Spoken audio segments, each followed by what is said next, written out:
Louange et honneur à notre Seigneur et Sauveur Jésus-Christ, le Fils de Dieu, le ressuscité du troisième jour pour cette nouvelle vidéo. Ils verront celui qu'ils ont percé.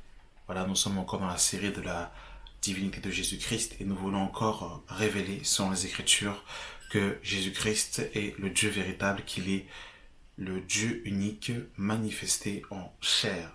Voilà, donc sans plus tarder, bien-aimés dans le Seigneur, eh bien, nous allons prendre les Écritures et démontrer toujours ce que nous disons en prenant les Écritures.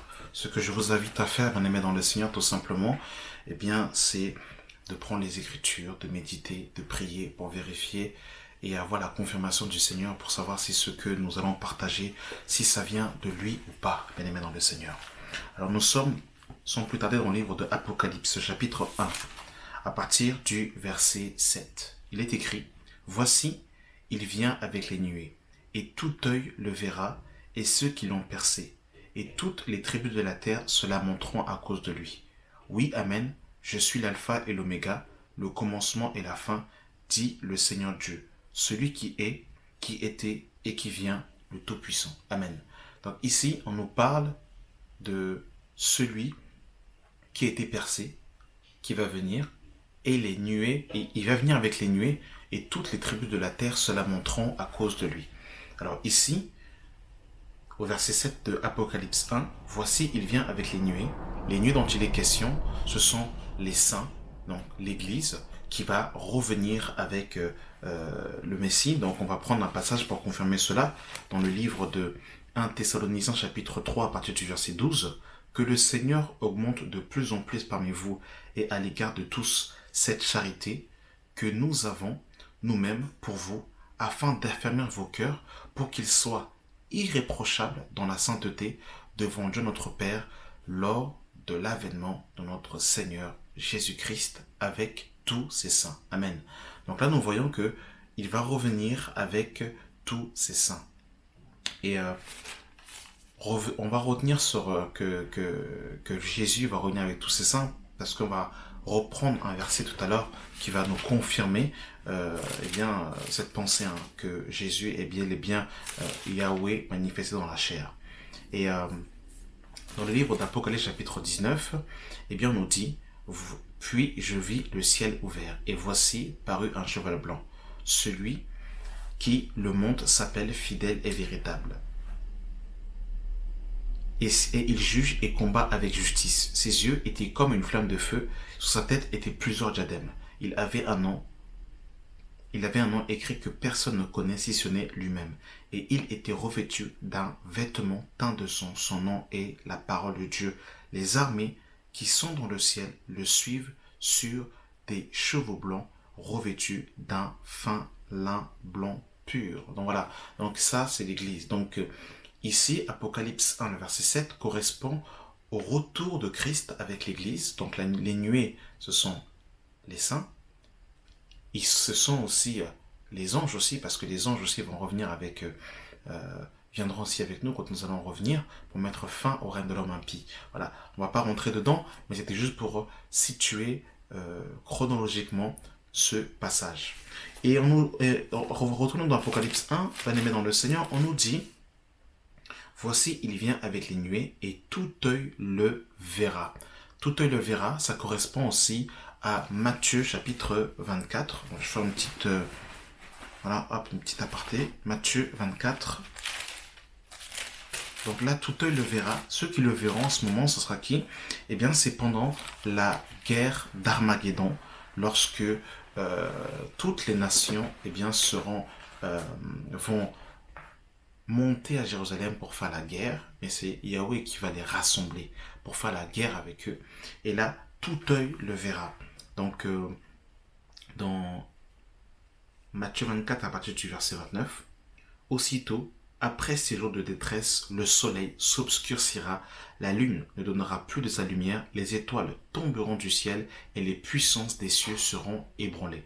Alors, le signe du Fils de l'homme paraîtra dans le ciel, toutes les tribus de la terre se lamenteront et elles verront le Fils de l'homme venant sur les nuées du ciel avec puissance et une grande gloire. » Amen. Donc voilà. Et repartons dans Apocalypse 1, verset 7. « Voici, il vient avec les nuées et tout œil le verra, et ceux qui l'ont percé. Et toutes les tribus de la terre se lamenteront à cause de lui. Oui, Amen, je suis l'alpha et l'oméga, le commencement et la fin, dit le Seigneur Dieu, celui qui est, qui était et qui vient, le Tout-Puissant. Et ici, nous avons les trois temps. Nous avons celui qui est, qui correspond au présent. Nous avons celui qui était, qui correspond au passé. Et nous avons celui qui vient, c'est le futur. Littéralement, c'est « je suis » celui qui vit par lui-même, qui correspond à Hébreux chapitre 13. Hébreux 13, le verset 8, qui nous dit, Hébreux 13, le verset 8, Jésus est le même hier, aujourd'hui et éternellement. Donc l'alpha et l'oméga, le commencement et la fin, nous montrent ici que Jésus-Christ est l'éternel, qu'il est l'alpha et l'oméga, le premier et le dernier, le Dieu tout-puissant. Amen.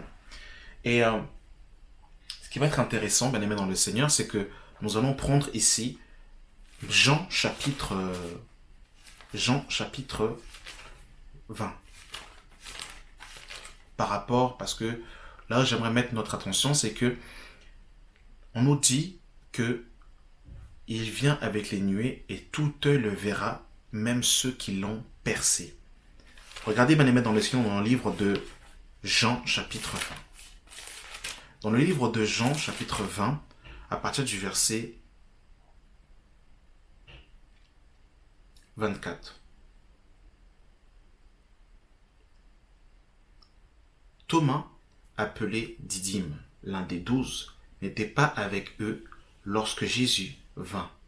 Les autres apôtres lui dirent donc, « Nous avons vu le Seigneur », mais il leur dit, « Si je ne vois dans ses mains la marque des clous, et si je ne mets mon doigt dans la marque des clous, et si je ne mets ma main dans son côté, je ne croirai point. » 8 jours après, les disciples de Jésus étaient de nouveau dans la maison et Thomas se trouvait avec eux. Jésus vint, les portes étant fermées, se présenta au milieu d'eux et dit, « La paix soit avec vous. » Puis il dit à Thomas, « Avance ici ton doigt et regarde mes mains. Avance aussi ta main et mets-la dans mon côté et ne sois pas incrédule, mais crois. » Thomas lui répondit, « Mon Seigneur et mon Dieu. » Jésus lui dit, « Parce que tu m'as vu, tu as cru.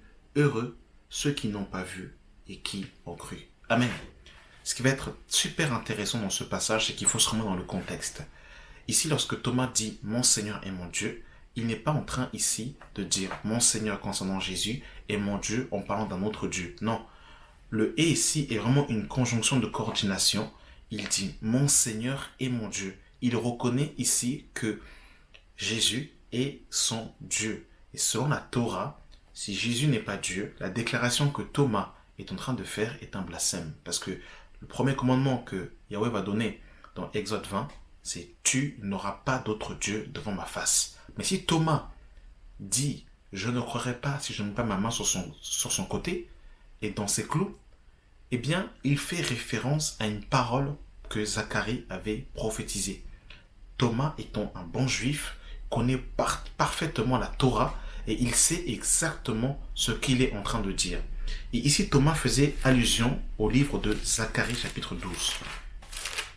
Dans le livre de Zacharie chapitre 12, bien-aimé dans le Seigneur, il est écrit ceci. Zacharie 12, le verset 9. « En ce jour-là, je m'efforcerai de détruire toutes les nations qui viendront contre Jérusalem. Alors, je répondrai sur la maison de David et sur les habitants de Jérusalem un esprit de grâce et de supplication. Ils tourneront les regards vers moi, celui qu'ils ont percé. Ils tourneront les regards vers moi, celui qu'ils ont percé. Ils pleureront sur lui comme on pleure sur un fils unique. Ils pleureront amèrement sur lui comme on pleure sur un premier-né. » Amen. Donc ici, Zacharie est en train de prophétiser que Yahweh serait percé. Ils tourneront les regards vers moi, celui qu'ils ont percé. Ils pleureront sur lui. Et ce qui est intéressant avec le mystère de la piété, c'est qu'à un moment donné, Dieu parle de lui à la première personne du singulier, et ensuite, c'est comme s'il parlait de lui à la troisième personne du singulier. Mais en fait, c'est toujours lui-même, mais dans le mystère de la piété, dans l'incarnation. Et c'est sur cette base-là, bien aimé dans le Seigneur, que Thomas a dit « Mon Seigneur, mon Dieu », en connaissant cette prophétie de la parole de Zacharie, chapitre 12, qui s'est accomplie dans la personne de Yeshua. Et nous pouvons voir cette parole aussi qui s'est accomplie dans le livre de Jean, bien aimé dans le Seigneur. Jean chapitre 19, le verset 33. S'étant approché de Jésus, et le voyant déjà mort, il ne lui rompait point les jambes. Mais un des soldats, qui avait percé le côté avec une lance, et aussitôt il sortit du sang et de l'eau. Celui qui l'a vu en a rendu témoignage, et son témoignage est vrai, et il sait qu'il dit vrai, afin que vous croyiez aussi ces choses sont arrivées, afin que l'écriture fût accomplie. Aucun de ces os ne sera brisé. Verset 37. Et d'ailleurs, l'écriture dit encore, ils verront celui qu'ils ont percé. Amen. Ils verront celui qu'ils ont percé. Donc, la parole de Zacharie chapitre 12 s'est accomplie dans la personne de Jésus-Christ. Donc, ils tourneront les regards vers moi, celui qu'ils ont percé. Et Thomas a compris quand il a vu les mains de Jésus avec les clous et qu'il a mis la main dans son côté, il a reconnu. Et c'est pour ça qu'il a dit « Mon Seigneur et mon Dieu ». Et je vous avais dit tout à l'heure de se souvenir de ce petit épisode quand la Bible nous dit qu'il viendra avec les nuées. Nous sommes dans le livre de Zacharie chapitre 14 et nous terminerons par là. Zacharie 14, on est dans le Seigneur. Zacharie 14, à partir du verset 3. L'Éternel paraîtra et il combattra ces nations. Pour revenir encore dans l'ordre chronologique, Zacharie 14 nous parle du retour de Christ. En vérité, ça correspond à Apocalypse 19, lorsque Jésus revient sur un cheval blanc avec ses saints. Et quand l'épée sort de sa bouche, c'est la bataille d'Armageddon, lorsque Jésus vient mettre fin au règne de l'homme impie, qui correspond aussi à la prophétie de Daniel chapitre 2, la pierre qui s'est détachée sans le secours d'aucune main pour frapper les pieds de la statue de Nebuchadnezzar. Zacharie 14 à partir du verset 3. L'Éternel paraîtra, donc Yahweh paraîtra. Il combattra ces nations comme il combat au jour de la bataille. Ses pieds se poseront en ce jour sur le mont des Oliviers. Et juste une petite parenthèse, ici, c'est une prophétie, une parole qui va être accomplie dans Acte 1 à partir du verset 9. Et bien nous voyons que Jésus quitte ses disciples sur le mont des Oliviers. Et deux anges vont apparaître aux apôtres en leur disant que Jésus reviendrait de la même manière qu'il est parti. Donc il est parti sur le mont des Oliviers et il reviendra en posant ses pieds sur le mont des Oliviers. Lorsque Jésus enlève son église, les pieds de Jésus ne touchent pas le sol. Selon 1 Thessaloniciens chapitre 4, lorsque Jésus enlève son église, Jésus ne pose pas ses pieds sur le mont des Oliviers.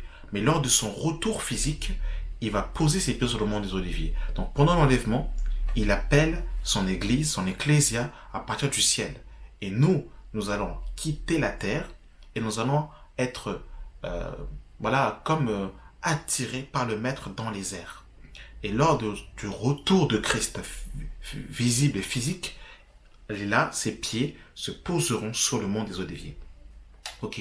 Ses pieds se poseront en ce jour sur le mont des Oliviers, qui est vis-à-vis de Jérusalem du côté de l'Orient. La montagne se fondra des Oliviers, se fondra par le milieu à l'Orient et à l'Occident et se formera une grande vallée. Une moitié de la montagne reculera vers le septentrion et une moitié vers le midi. Vous fuirez alors dans la vallée de mes montagnes, car la vallée des montagnes s'étendra jusqu'à Hadzel. Vous fuirez comme vous avez fui devant le tremblement de terre au temps d'Osias, roi de Juda.